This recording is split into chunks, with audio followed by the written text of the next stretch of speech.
Hey, what's up, people? Welcome to my review and in depth analysis for the Star Wars television show Andor. Wow.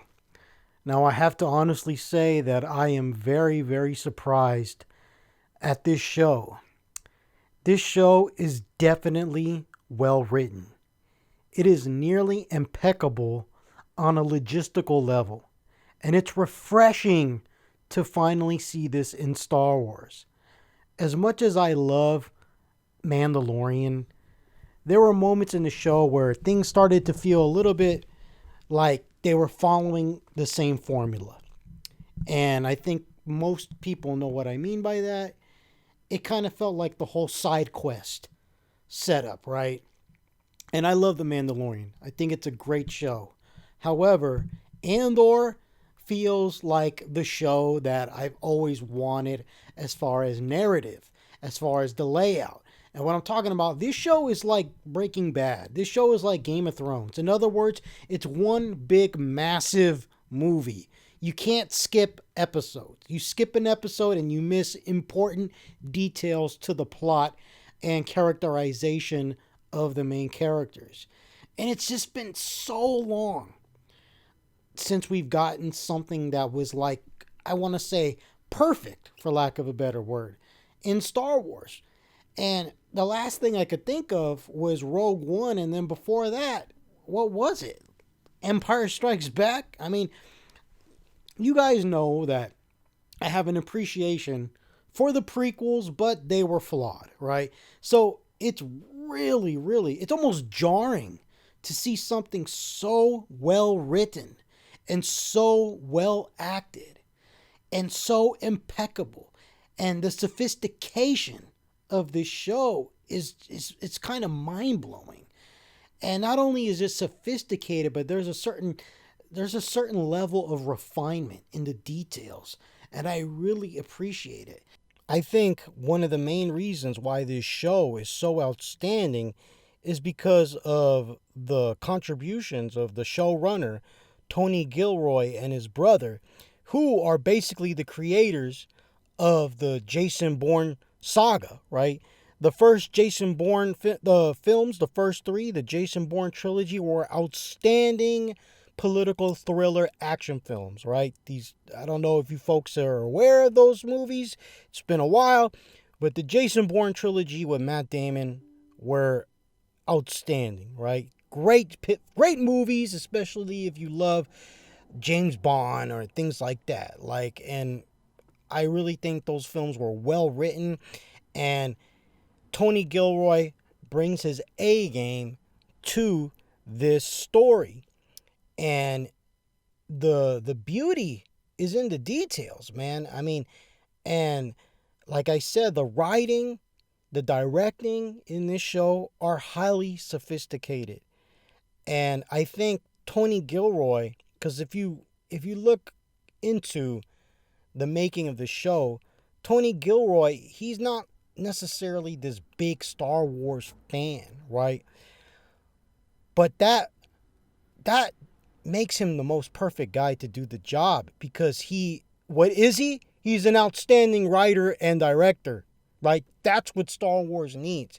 And you can do an outstanding contrast between him and Dave Filoni, right? So Dave Filoni, he's Mr. Star Wars guy, right? And Filoni is kind of falling out of favor for me, man, right? Because now I see Filoni without George Lucas, and I can totally tell that whatever Filoni worked on and was good, it was because of George Lucas, right? That's my opinion.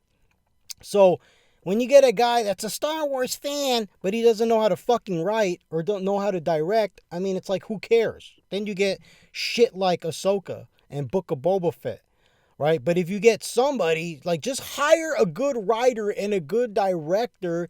The Star Wars fan stuff, like, that comes second, man. Like, sure, you want him to respect the source material and all that, but just get the story group and make sure that he doesn't violate continuity or any kind of world breaking or anything like that. What's important, in other words, is getting a good writer and a good director, and that's what Tony Gilroy is, and I appreciate his contributions to this show. And I'm so glad that I listen to the people that enjoy good Star Wars. Because if you follow this channel, you know that I've given up on Disney. And I still like to believe that, right? I mean, I've given up on Disney because of Obi-Wan Kenobi. And coming to watch Andor just makes me more upset at Disney because you see that they had the, the you just see the level of detail that was put into this show, the production value, the writing, how it was so well written and so well acted and so impeccably directed. And then you look at something like Kenobi and it feels like something that was made by a fan that has just taken their first cinema class in a community college. It felt so cheap and the writing was so stupid. So, enough about Kenobi, but the point is, I have, for lack of a better word, I hate Disney for the way they treated Kenobi and the way they treated Luke Skywalker in the sequels. And I gotta get a good show in Andor, right? A character that was, he was. I liked Andor in Rogue One, but come on, he's not a legacy character, or at least he wasn't until this show, because after this show, after the end of season 1, I really had to take a step back and be like, wow, Andor is now a significant character for me in Star Wars. Like, he is a total badass. He's an important character. Like, he's like Han Solo for me now. Right? I mean, before this show, he was just like, oh yeah, he was that dude in Rogue One and he was cool. But now it's like, wow, man. That's all I gotta say is wow. And I really appreciate that this show takes itself very seriously. There was no comedy or childish gimmicks in this show. There's no Jar Jar Binks. There's no Baby Yoda. There's no separatist droid humor like you saw in the Clone Wars. It's all serious, right? This is serious stuff going on in this show, man. Characterization of the characters. And the way the Empire is depicted is like, oh my God. They did an outstanding job in depicting the Empire as a powerful and threatening organization, right? They don't look like buffoons like the First Order did in the sequel trilogy, right? And they don't look like idiots like the Droid Army and the Clone Wars. And it's been so long, except for Rogue One, since I've seen the Empire depicted this way, right? Because I know people out there appreciate Rebels, but come on, man. Like the Stormtroopers, a lot of them were depicted like idiots, right? And even Admiral Thrawn in Rebels, yeah, I appreciated his appearance, but compared to his version in the books, the Timothy Zahn books, like it can't hold a candle. But as far as the Empire, how they're depicted in Andor, man, this is the most menacing, threatening, and just like powerful as far as how methodical they are. Relentlessly methodical, right? And I love it. This is the most threatening that the Empire has ever been. And at times they are outright scary. It's not just the bad guys, quote unquote. Again, they are methodical. And I love how Andor illustrates that the Empire is made up of normal, everyday people from all walks of life, just like the Rebellion, right? So it's no more like, oh, the bad guys, quote unquote, or the evil guys, right? And, I love the original trilogy, but for the most part, that's how the Empire was, right? That's how they were depicted. Like, these are bad, evil people, right? But this show introduces this kind of moral ambiguity, right? You see, even the bad guys, right? Even though they're doing something bad, there's something very human about them. I found myself rooting for the villains just as much as I was rooting for the heroes, right? Which is very rare. And it's a testament to how well written the show is, right?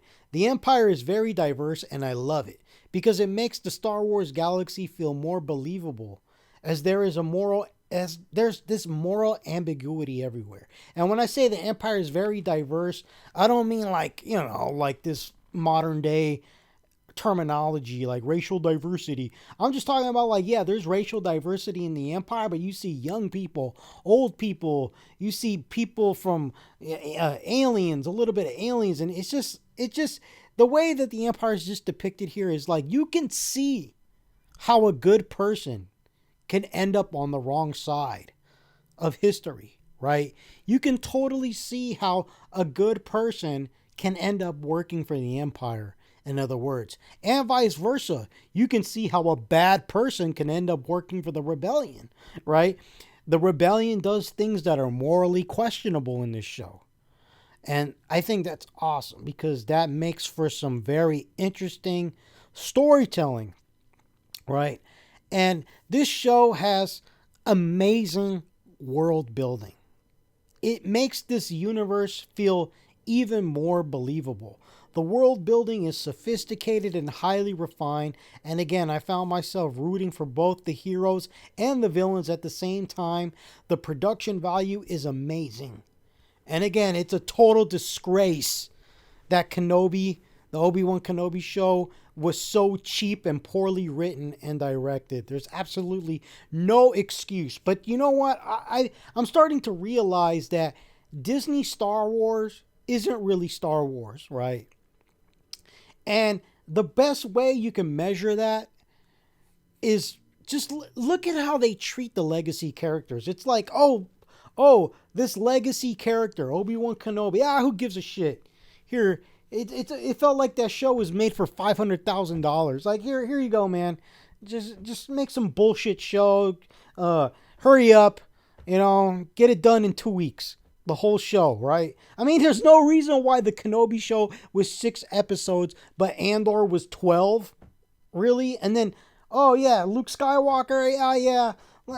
We got Mark Hamill for 3 films, but let's just put him in 1, and then the other 2 we'll put him in there for 2 minutes. He's like, yeah, who gives a shit? Same thing with the Boba Fett. Oh yeah, Boba Fett. Who gives a shit? We got our Mandalorian. Let's put all our resources and energy into the Mandalorian, our character that we made up. But Boba Fett, who gives a shit? Just write up some stupid crap, just put it out there. That's the attitude that I feel Disney has. They don't respect George Lucas's characters or his story. And I really think that's why, like, these other characters from the Disney era, these new novel characters, the very few that are actually good, right? Which are Mando and Andor, right? It's like, okay, these are good shows, right? But why couldn't I get the same love put into my legacy characters? Why couldn't I get the same love and passion put into the sequel trilogy? Why couldn't I get the same love and passion put into the Obi-Wan Kenobi show? Well, I already know. It's because they don't give a shit about George Lucas's work or his characters, right? But whatever. That's just a little tangent. Moving on.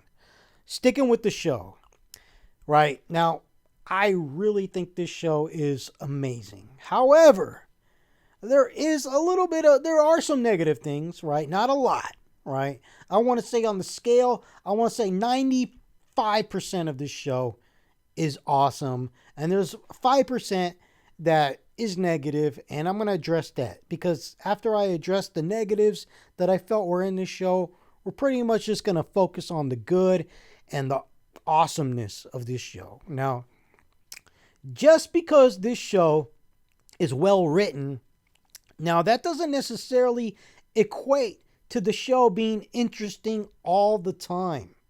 Now, the biggest challenge with watching this show was the fact that the first 3 episodes are practically devoid of any Star Wars elements that the audience is familiar with. Now, this isn't necessarily a negative, right? I haven't gone into the negatives yet for me. This is basically just kind of like a fact. Like, I'm just laying it out there. It may be challenging for some viewers to watch this show at first because where are the TIE fighters? Where's the rebellion? Where's the lightsabers? Where are the Mandalorians? Like, where are the stormtroopers? Where are the Imperial? It's like, no. The first 3 episodes of this show do not have anything like that. You will not see any familiar Star Wars elements within the first 3 episodes of this show. That's nearly like an hour and a half, maybe even 2 hours, right? So you are just going to be introduced with nothing but novel stuff, new stuff, right? And I can already see how some people could like be like, what is this? This isn't Star Wars, and just kind of totally dismiss it. And I'm not going to lie, I was a little bit like that at first, right? When I first put the show on, I was just like, well, man, am I wasting my time? But then I kind of trekked on, right? And then the show got really good, right? And then when I watched the show the second time, I already knew what was going to happen, so I didn't really feel that resistance to watching it for the first 3 episodes, right? So, yes, the first 3 episodes don't have any Star Wars elements that you are familiar with. None. The Empire doesn't even show up until the 4th episode. So this definitely will test the patience of those who are impatient with character development and being exposed to novel and unfamiliar elements within Star Wars.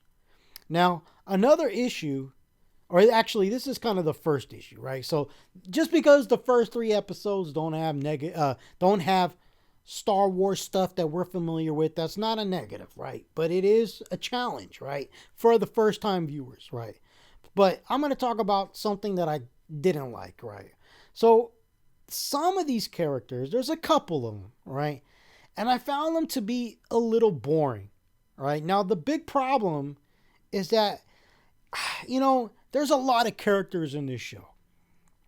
And I'm reminded of Game of Thrones, right? Game of Thrones had a lot of characters, tons of characters, right?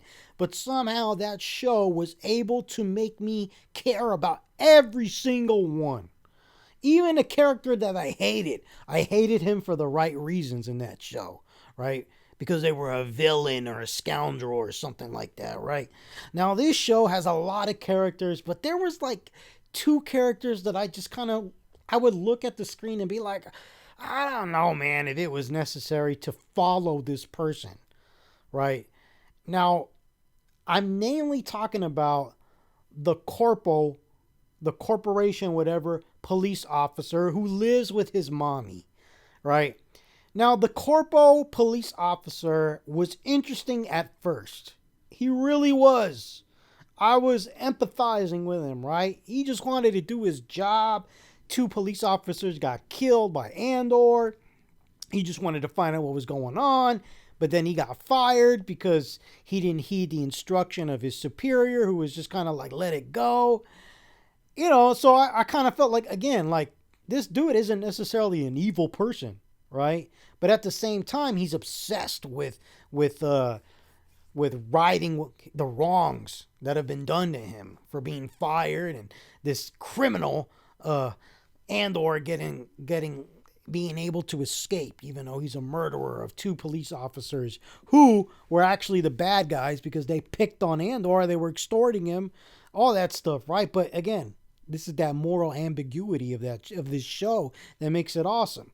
Now, the corporal police officer, he was really interesting at first, but when this guy ended up living with his mom, that's when I got really kind of frustrated with this part of the show, right? I can't stand these scenes, man. This dude started out very interesting, but the second he went to go live with his mommy, he became an utter bore until the last episode, right? But for the most part, when he's with his mom, and it's so boring. I really can't stand these scenes where he's having dinner with his mom. It felt like for 4 episodes, all this guy would do is just sit at the dinner table and have a conversation with his mom, right? And it's just like, oh, I should call your uncle. Oh no, ma. I mean, and the mom also feels like something out of a Martin Scorsese film, like the Jewish mother from Goodfellas, or one of the Italian mothers from Mean Streets, or like Tony Soprano's mom from the TV show The Sopranos. She felt out of place. She didn't feel like she belonged in Star Wars. I mean, the whole dynamic felt like that, right? And I was just like, man, every time, like, we're focusing on all this important stuff going on, right? With Andor and with some of these Imperial officers and all this stuff. And then all of a sudden, it's like we cut to this guy eating dinner with his mom. And he's like, oh, hella unconfident and self-defeated. And the mom is like, call your uncle. He can hook you up with a job with the Empire. Being a pencil neck, working at a desk job. Do it. For 4 episodes, man. And I was just like, dude, like, what is this? Why am I watching this? Like, why is this here? Like, this shit is not interesting. And it slows the show down. Like, it derails it, right? And I really didn't like it at all. The Corpo police officer story was lame as hell, despite starting out strong. And I don't understand why all that screen time was issued to this character when ultimately his only purpose at the very end was to save Miro during the riot. And I actually thought that was cool when that actually happened, right? I mean, that scene where he's kind of like stalking Miro.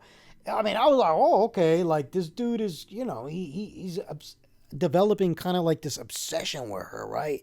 And that's very interesting, right? I mean, he's kind of a loner dude and all this stuff, and then, but again, all this crap with him and his mom just made him come across like a lame-o. I really think it would have been better if after he got fired with the whole Corpo police officer failure at trying to get Andor, after he got fired, he could have just, like, I don't know, gone to Coruscant in search of a job. He's a loser. He's living alone in an apartment. We didn't need all this stuff with his mom, dude, and being hooked up by the uncle. I just felt like you could have cut all that out, man, and quit wasting my time, man, because this show already is mostly dialogue. This show is mostly dialogue. This show's mostly character development, which is a great thing. But it's like, dude, if all the characters aren't interesting, when you come to one that isn't, it derails the show, man. I mean, it slows it down. Now, again, this is just a tiny little negative. I have one more negative as far as a character that I kind of felt like she wasn't that interesting. Now, who am I talking about? I am talking about Vel and her lover, right? So, there was times when I felt I kept going back and forth between, like, okay, being interested and just asking myself, like, why should I care? Now, Vel is definitely the more interesting one out of this couple, right? And I will actually, first I want to say something that I got to give props to the writers, the creators of this show, Tony Gilroy.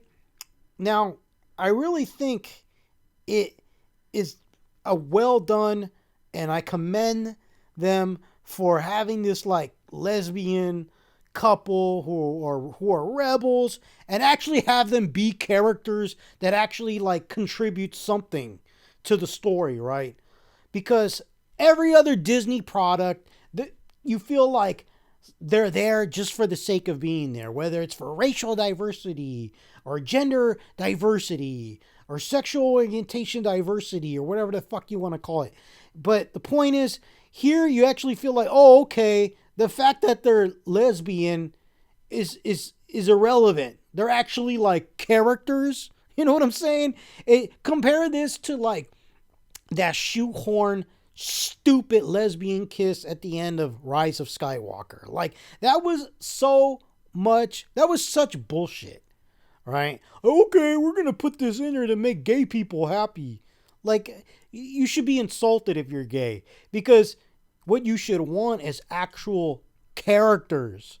You know what I'm saying? And that's what we get here with Vel and her girlfriend, whatever, right? Now, Vel is the most interesting one out of the couple because she's Mothma's cousin, right? Mon Mothma's cousin. And when you find that out, you're like, oh, okay, so that's why I'm following this person who I've been kind of bored and not giving a crap about, right? But once you find that out, you kind of like, oh, okay, now that's interesting, right?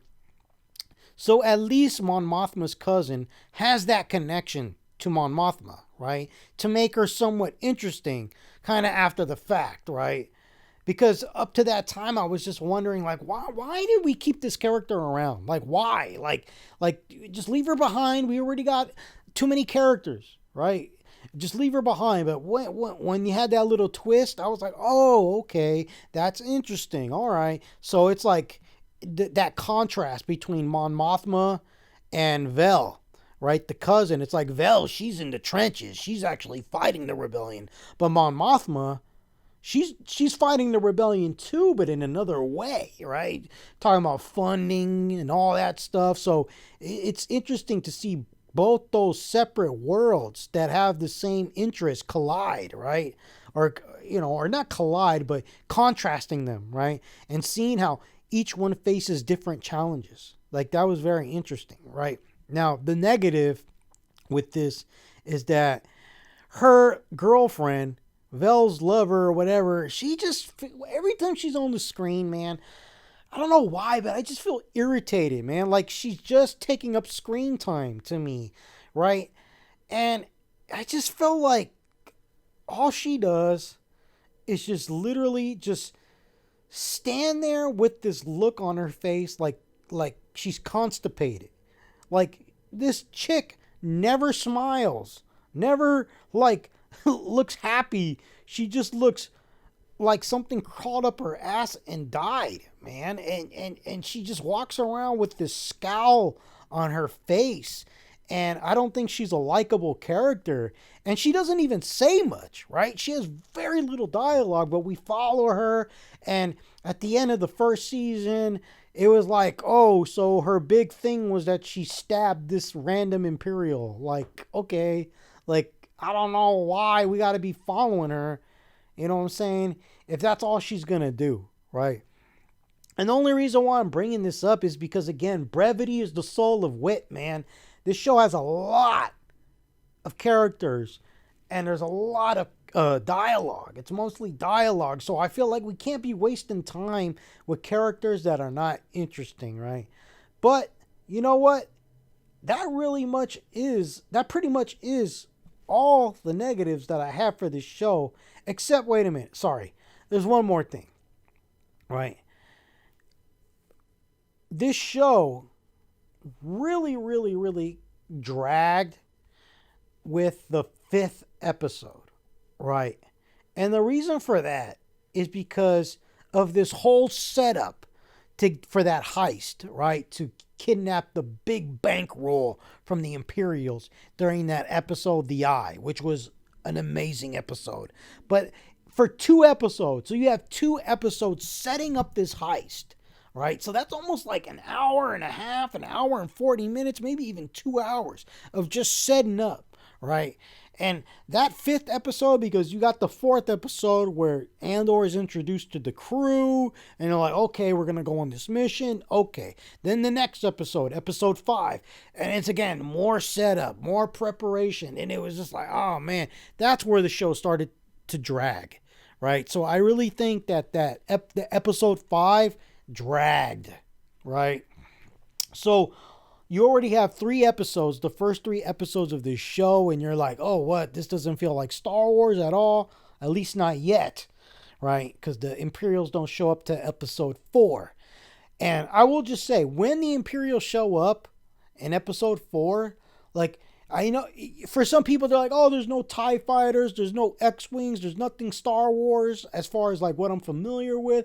But when stuff does show up, like when that first TIE fighter shows up and it just roars through the sky, scaring the shit out of Andor, it's like, it has such impact, right? Because less is more. You know what I'm saying? Because you didn't see it here and there, left and right for the first episodes of this show. When it does show up, it actually has an impact. It actually has meaning. It actually carries a sense of dread, right? Like when those ties were kind of like scouting the skies, when our heroes were preparing for that heist, you felt the fear, right? And I never really felt that before, just off a TIE fighter, right? Like it's like, you just hear the sound effects and it's rumbling in my surround sound, and you're like, oh man. And then that combined with the directing, the acting, and just the way the scene's written, it worked, man. It was scary. But yes, episode 5 really dragged. So first you gotta challenge yourself of 3 episodes of all new stuff, no typical Star Wars stuff. Then you get to episode 5 and it's like, oh, I gotta test my patience again, man. You know what I'm saying? Because now we gotta take all this time to prepare for this heist. And you know what? I really don't think they needed to make it 2 episodes to prepare for the heist, right? I really think, as much as I love this show, and this will be like, for the most part, my last bit of negative criticism, as much as I love this show, I really think that it might be 1 episode too long, right?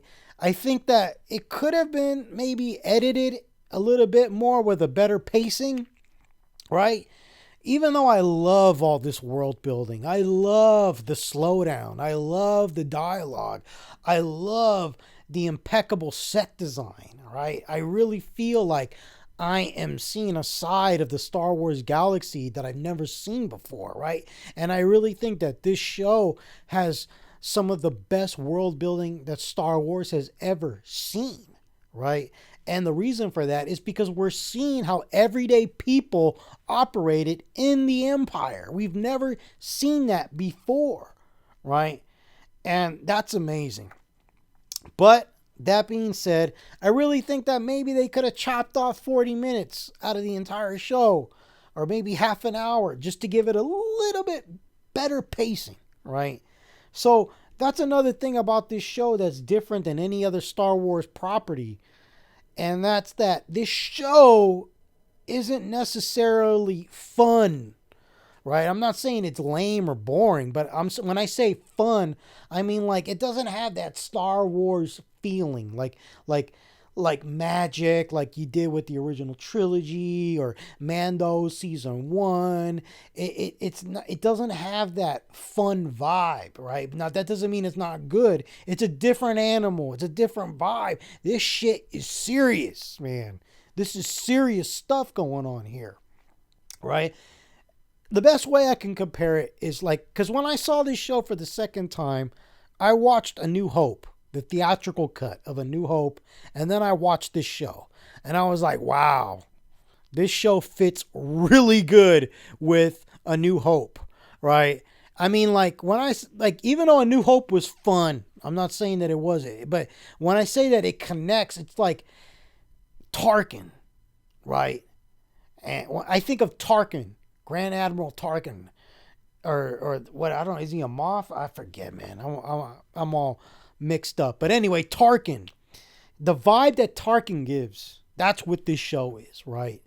When you think of A New Hope and you think of Tarkin sitting in that room with all the Imperials and they talk about how the Senate has been dissolved and it's no longer needed, the last remnants of the old Republic are gone forever, that's the vibe that this show captures, right? When you see Luke go and find the burnt remains, the burnt carcasses of his Aunt Beru and Uncle Owen, that's the vibe this show gives, right? That's it, right? And I appreciate that, right? Because it's been a long time since we've gotten some serious Star Wars, and, I really appreciate this, man. Now, that for the most part are the negatives that I have for this show. Everything for the most part, I love. Everything else I love, man. Now, I just want to say, Supervisor Dedra Miro is the best and most interesting character in this show, in my opinion. I love this character.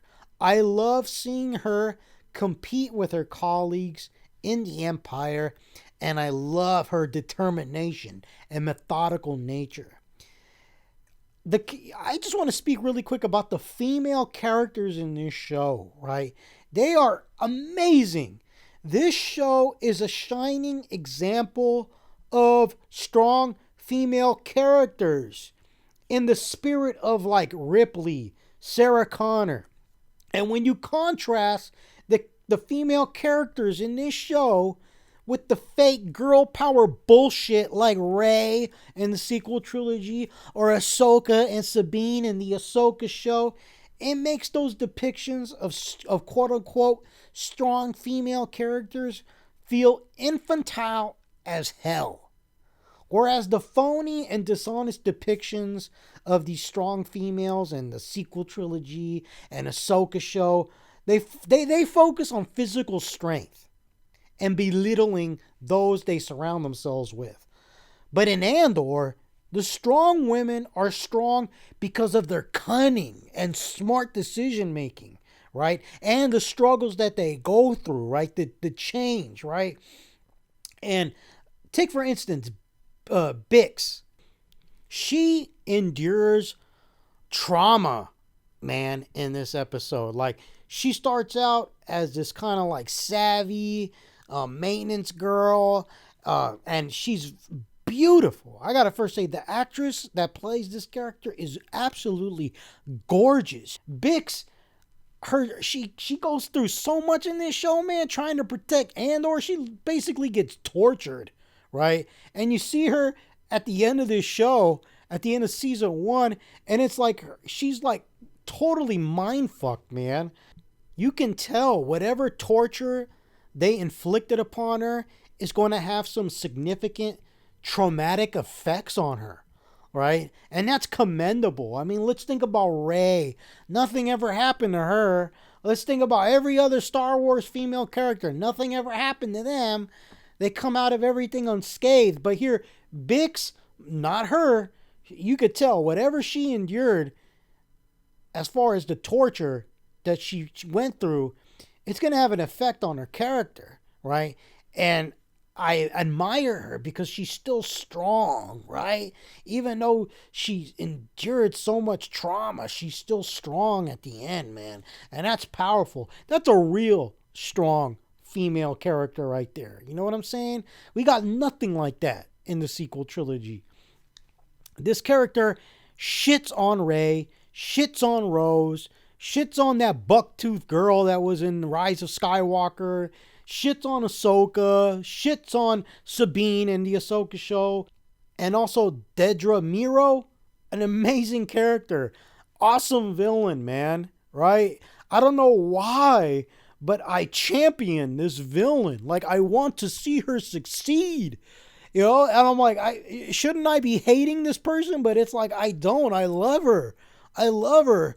I don't know. It's like I want her to win, but at the same time, I want the rebellion to win too. So I don't know what's going to happen, you know, in season 2. This is going to be very interesting, but I'm very much looking forward to it. And that is, that's all I really got to say, man, as far as the female characters in this film. They did an outstanding job. These women have brains in this show, man. It's so refreshing to see women like Meero and even Mothma, man. Mothma is great. Mon Mothma is excellent, right? Her dilemma of having to basically like, you know, like maybe like put her daughter in an arranged marriage in order to cover up the funding for the rebellion kind of thing that's going on. I mean, that's a very interesting dilemma to be put in, right? And just seeing these characters in leadership roles, these women, and having them being depicted as smart and mature while simultaneously being conflicted, rather than being depicted as a 90-pound woman kicking the crap out of 10 buff dudes, it's just so much refreshing, right? And again, Bix, amazing character. Love this character.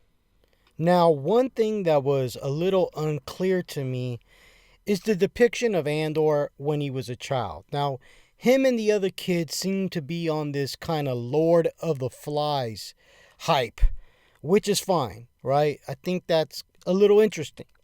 But it was a tad unclear as far as what happened to all these kids' parents. Maybe I'm missing something. I've already watched the show 2 times and I still don't understand what happened to their parents. Like maybe I know they talked about some kind of environmental disaster that possibly occurred because of mining, right? A mining disaster that occurred on the home planet. So can we infer, in other words, that the parents were killed in this disaster? Because it was just a little bit unclear to me and not really presented with too much clarity, right? So another thing that I noticed was there are a lot of humans in this show, and I think there could have been a little bit more aliens in order to make the show feel more like Star Wars. For example, in the prison, right? They're all humans. There's not one alien there. Now, before you go and say that maybe the prisons are segregated, well, wasn't Jyn Erso, when she was like in prison in the beginning of Rogue One, wasn't she sitting in a cell across from an alien? And it's just, I mean, it don't get me wrong, it doesn't make the show bad, but again, it's like it would feel more like Star Wars, in other words, right? And this can also be applicable to the Donnie from the 6th episode called The Eye. All the Donnie were human. So I just feel like these are missed opportunities where they could have busted out with some nice alien costumes and just made the environments and the populations feel more exotic, right? And feel more like Star Wars. They should have integrated these populations with aliens, in other words. And to be honest, as much as I love the episode The Eye, the Donnie, I just felt like, as far as from an aesthetic point of view, as far as an artistic point of view, they were kind of lame. They came across as a bunch of hippies at a Grateful Dead concert. And I really think, again, that the showrunners could have utilized this opportunity to create an alien race that was visually unique with a novel culture. Now, in regards to the heist, I really liked the character that used to be a stormtrooper. He was absolutely believable, and his attitude and demeanor totally felt like he used to be a stormtrooper.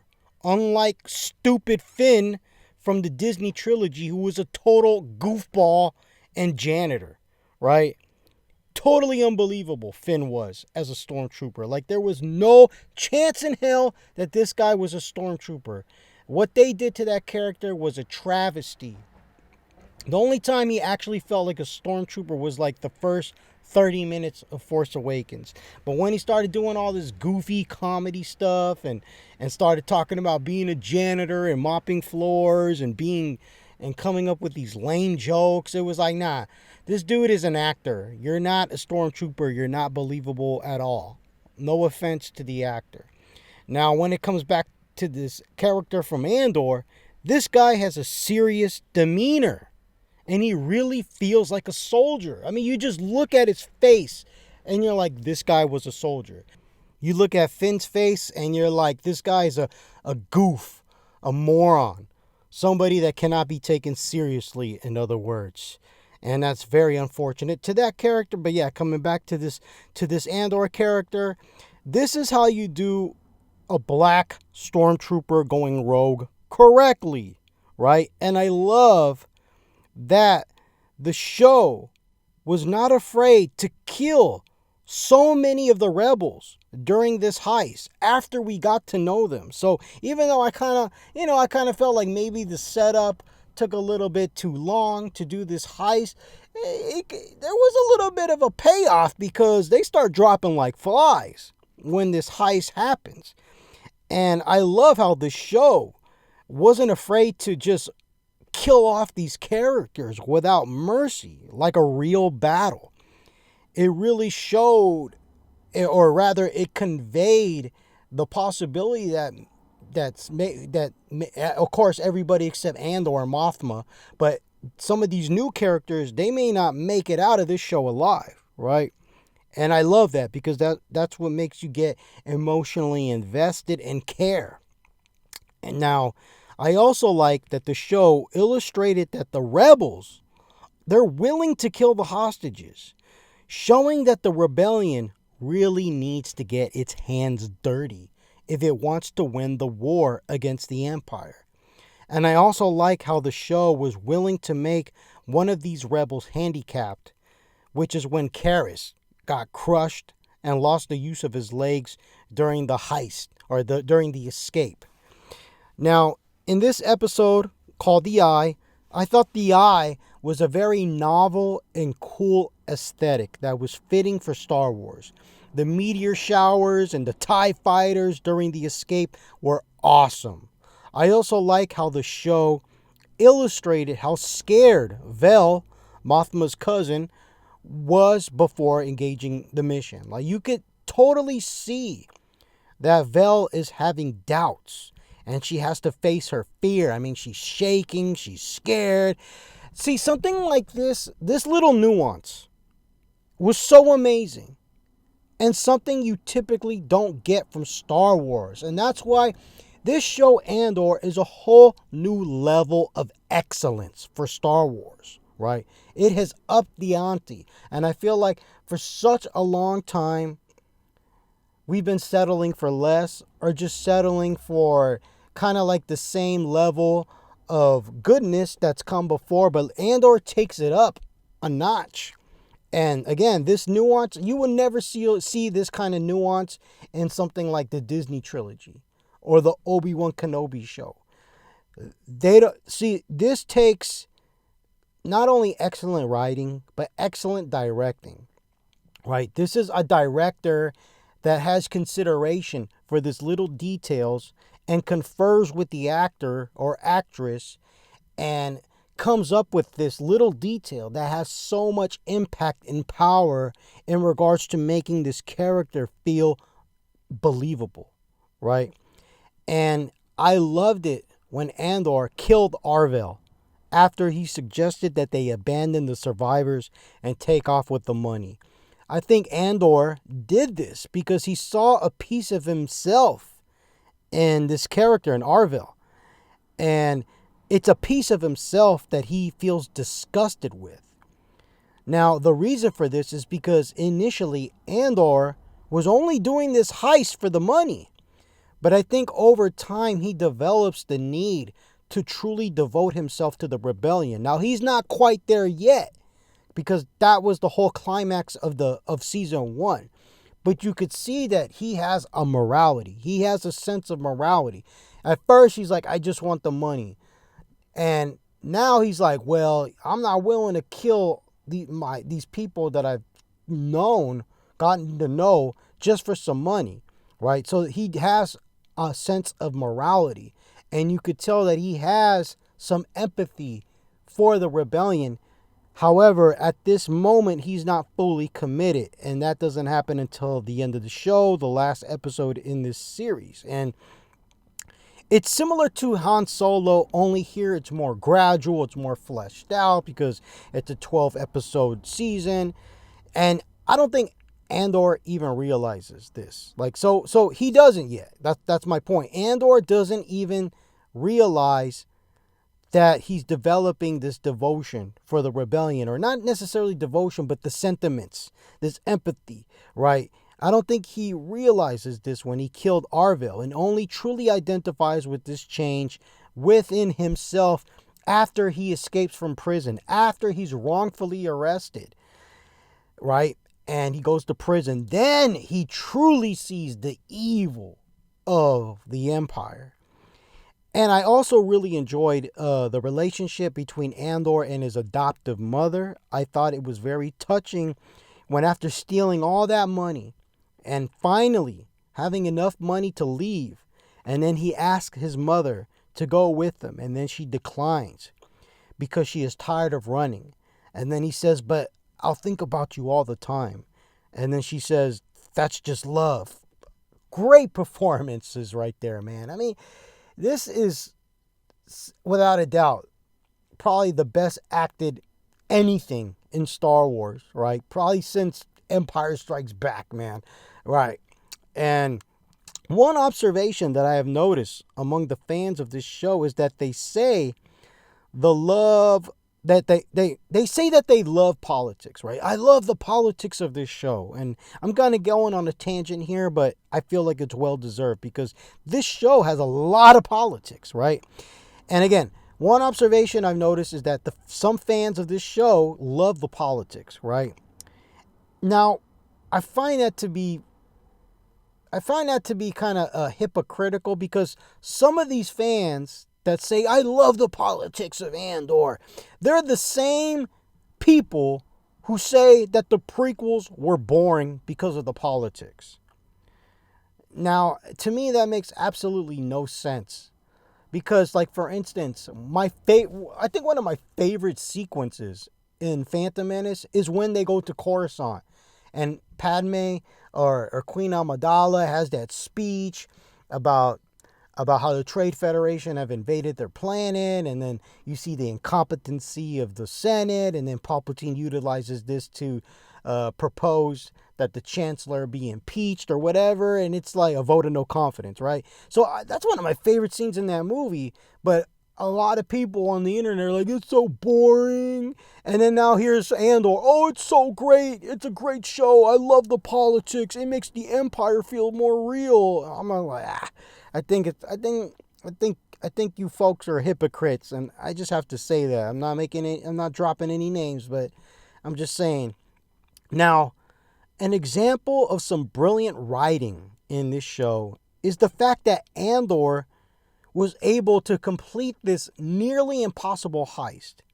And you think he's getting away scot-free, and actually he does. He gets away scot-free in regards to the heist, right? They never catch up to him, or at least not yet, right? And you think it's smooth sailing for him, only for him to get arrested and thrown into prison for literally nothing. That was such a brilliant take on this show. That was brilliant writing. That was a brilliant way to show Andor the true injustice and oppression of the Empire. He literally got 6 years in prison for nothing. Excellent writing. Now, it was really fascinating to see what the showrunners did with Mon Mothma. Seeing her basically have to live a lie in order to protect the rebellion was very interesting. I enjoy how she said that she learned a great deal from Palpatine in the sense of being deceitful and misdirecting your enemies. So she's basically adapting these Machiavellian art of war attributes which she sees in Palpatine, right? And I love that detail because it shows that you have to fight fire with fire. And again, like I previously stated, the rebellion has to get its hands dirty if it wants to fight a winning war against the Empire. I also enjoyed the dynamic between her and her husband, with him not being a believer of the rebellion. I mean, not necessarily not being a believer, but he is a character that totally embodies apathy to everything. He is just preoccupied with his socialite status. It's like she's sleeping with the enemy, right? Without even knowing. And it's a brilliant predicament to put Mothma in, right? And who would have ever thought that any Star Wars media can make Mothma interesting? I mean, I've read hundreds of Star Wars Legends books, seen all these Star Wars shows, watched all the movies, and let me tell you, man, Mothma has never been an interesting character. She's just been there. And the reason why, it's not necessarily because she's a boring character, it's just that no one has ever really took the time to dive into this character's feelings. What does she feel about this? We never seen Mothma's family. I mean, I would never even thought to even explore this, but the showrunners did an excellent job. Tony Gilroy and his brother, right? The creators of the Jason Bourne saga, right? The Bourne trilogy, the Bourne films. These guys were the perfect individuals to write a Star Wars show, right? And I wouldn't even have thought of it, right? But I am so grateful that they did, because the Bourne saga, especially the first Jason Bourne films, the Bourne trilogy, they were outstanding, kind of like political thriller action films, right? And I really appreciate the dedication they brought to this show and the seriousness, right? I love how this show takes itself serious. This is a whole new level of excellence for Star Wars. Now, seeing Mon Mothma terrified at the notion of being found out by the Empire is extremely interesting. I also love that the characters like Mothma and Luthen risk their morality. They risk their conscience, their moral conscience in this fight against the Empire. The notion that sacrifices have to be made, literal sacrifices of innocent people, the deaths of innocent people, in order for the rebellion to achieve its goals, is very thought-provoking and a harsh reality that our characters have to live with. I am very interested in seeing how this possible arranged marriage of Mothma's daughter to this, I guess, political enemy or underworld gangster, whatever, is going to play, how this is going to play itself out. Also, Luthen's request to Vel, Mothma's cousin, which is to kill Andor, clearly doesn't sit well with her. And again, shows the moral ambiguity of the rebellion, right? And we know that it doesn't sit well with Vel because Andor had every opportunity to kill her and take all that money, but he decided not to. Instead, he sort of rescued her by killing that one homie that was proposing, hey, let's kill everybody and take all the money. You're just like me, right? So in a way, Vel kind of owes Andor a lot because he saved her life, right? Now, it must be noted that the prison breakout arc is one of the best of this entire series, and it was absolutely enthralling to watch. Andy Serkis does an amazing job, and I am glad he got to do something worthwhile for Star Wars, because he was completely and utterly wasted as Snoke in the Disney trilogy. Also, learning that none of the prisoners ever really get out shows how truly evil the Empire is, right? Now, I just have to bring up something, because I haven't seen any other reviewers that reviewed this show bring this up, and this is a continuity error. And it's about when Andor in the Rogue One movie says that this is the first time for me. Remember when Andor and Jyn Erso got thrown in that little holding cell in the abandoned Jedi temple on the planet Jeddah or whatever, and that was basically Saw Gerrera's homies that put him in there, and he's there with the two, I guess it was Guardians of the Will, Donnie Yen character, and then they say, this is your first time, he says this is the first time for me, and then Donnie Yen's character says something like, I suppose your prison follows you wherever you go, or something like that. So, in other words, I'm saying, like, look, this is a prequel. The dude went to this maximum prison, and then we see in Rogue One that he says, this is the first time for me. That's a big continuity error, man. Now, thankfully, this show is so fucking awesome that I really don't care. You know, I'll accept the retcon. And you know what? Star Wars is literally the franchise of retconning, right? Ever since Return of the Jedi came out. So a lot of fans get mad when things don't line up like they should. And you want to know why? Because Star Wars, the story has been written backwards since 1983. The second that Luke was like, Leia, you're my sister, we all knew that was bullshit. We all knew that it was contrived. We all knew it was forced, because the original plan was to have an entirely different character be Luke's sister. But George Lucas, he was under the, he was tired. He didn't want to make any more Star Wars films, so he wanted to wrap everything up in Return of the Jedi, right? Thankfully, Return of the Jedi was such a great film that we can kind of, oh, all right, whatever. We overlook it, but we damn well know that was not the original plan. And even if you don't like literally know, it's contrived, man. It's totally like Luke pulls that out of his ass. Like, oh, or Obi-Wan and Luke is like, oh, Leia's my sister. Oh, your insight serves you well. It's like, okay, man, what a coincidence. Again, and then the prequels with Qui-Gon being Obi-Wan's master and all these other little retcons, right? But it's okay because there's some deep meaning in some of these retcons. Like for instance, just going on a tangent here, like Qui-Gon being Obi-Wan Kenobi's master and Qui-Gon being the one to discover Anakin and Qui-Gon actually being the original Jedi that intended to train Anakin rather than Obi-Wan, right? That's deep because it really does set up that dynamic that Obi-Wan was not ready. He was not ready to be promoted to Jedi Knight status. He was not ready to take on a student.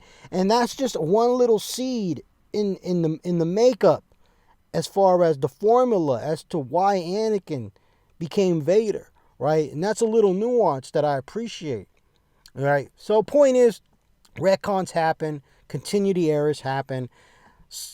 Andor's such a great show that I really don't care about that continuity error. But I thought I'd just bring that up because no one has really talked about that.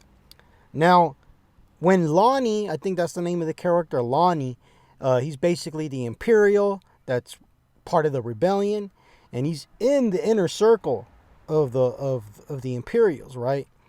Now, when Lonnie wants to leave the rebellion, Luthen basically tells him that he sacrificed his conscience and moral code. He knows he has become what he fights against, and he does so in order to keep the rebellion alive.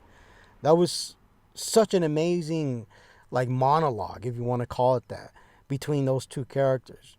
Luthen is a brilliant character, played by a brilliant actor.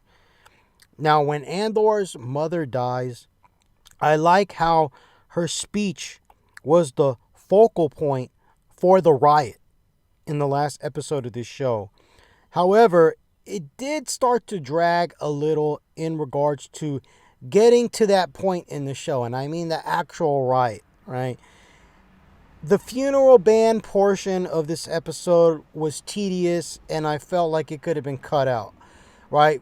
That whole funeral band part, as much as I was invested in the show, it could have been that the when I recommended maybe this show is one episode too long, you could have cut that 5 minutes out of this episode, and the pacing would have been better, man, because I was getting a little restless, even though I knew something important was going to happen, right?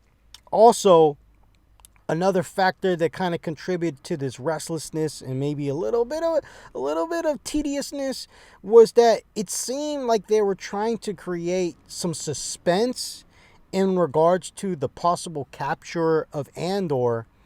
However, it didn't work for me, right? And I think it would have been better if the Empire, if the showrunners were trying to build suspense around the Empire capturing Luthen, right? Because Luthen is a new character. We don't know Luthen's fate. So instead of like trying to generate suspense and capturing Andor, because we know Andor, he's going to escape. Whatever he goes through, he's going to survive because he's in Rogue One and this is a prequel. However, Luthen, I care about this character. I don't know what's going to happen to him. And not only that, but he's more important than Andor because Luthen, he's like the leader of the rebellion or one of the central figures. So that's just something I would have changed, and I really think it would have been way more suspenseful. Nevertheless, when the riot begins, things become tense, and I really enjoyed this finale, especially when Andor finally, fully commits himself to the rebellion. And also, I love seeing Mira being in this vulnerable position where she's terrified, right? And then that one corporal officer guy comes and rescues her, right? I was like, okay, now I could see like where we're going with this, and this seems interesting, right? Get this mama's boy and position this mama's boy into a more interesting predicament, man. And that was interesting, right? And seeing that character, Mira, terrified like that. I mean, I really felt her fear, right? Even though she's a villain, right? I care about this character, and man, that's an amazing feat, especially for a Star Wars show. Like the best shows make me care about the villains as much as I care about the protagonists. Shows such as Game of Thrones, shows such as Breaking Bad, shows such as Better Call Saul, etc., etc. All the great shows, The Sopranos, things like that. So, yes, Andor is an outstanding show. I'm glad I checked it out. This is some of the best Star Wars ever, and I am so much anticipating season 2. I love this show so much. Thank you guys for watching and listening. If you enjoyed this review, please like, subscribe, and share. May the Force be with you. And last but not least, one love, people. Take care.